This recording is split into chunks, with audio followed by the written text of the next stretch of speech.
Hello friends, in the series on the income tax cases, today we will discuss a case which is related to the section 153C assessments.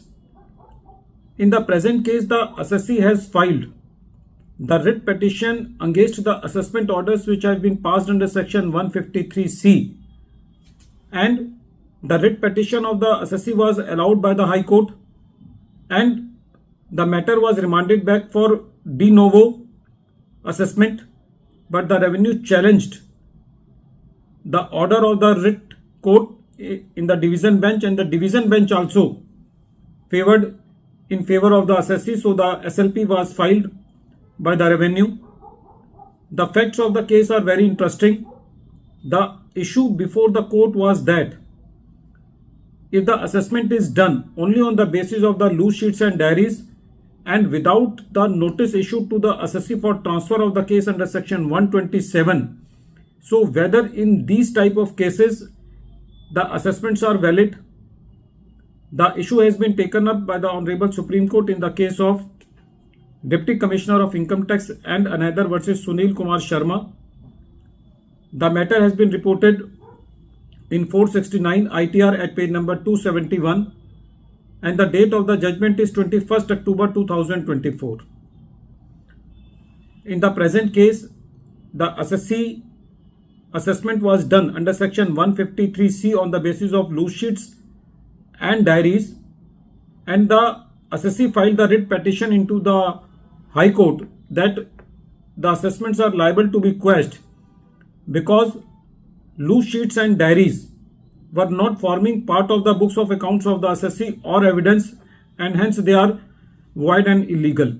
The second ground of the assessee was that the transfer of the case has been done without giving the notice to the assessee under section 127.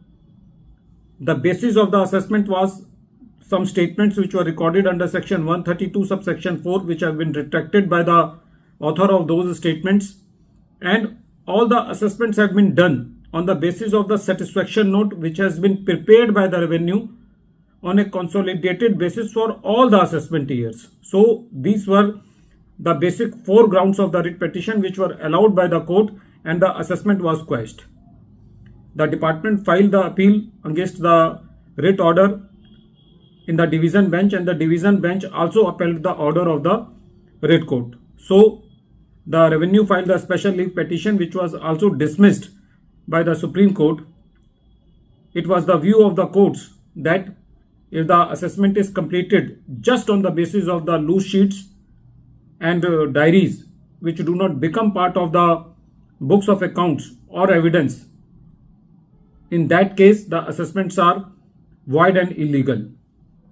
It was also the view of the courts that if the case of the assessee has been completed without giving the notice under section 127, then the assessments order are in violation of section 127 and they do not have any value in the eyes of the law. The courts also said that the statement was retracted and it does not have evidentiary value if the statement is retracted with proper affidavits and with proper facts.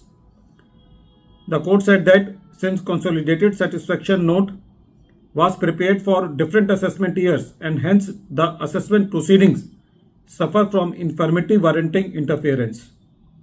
Friends, this is a very important case as far as the assessments in search and as far as the search cases are concerned, because it has been seen that whenever the searches are made, a lot of reliance is being made by the revenue on the loose sheets and diaries.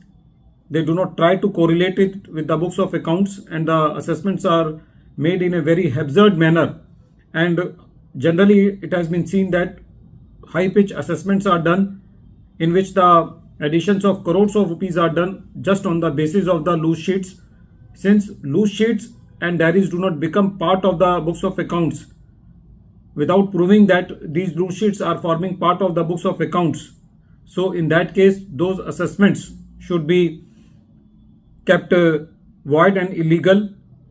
There is a procedure that whenever the cases are transferred, then the notice under section 127 should be sent to the assessee, and his comments are also to be served by the revenue.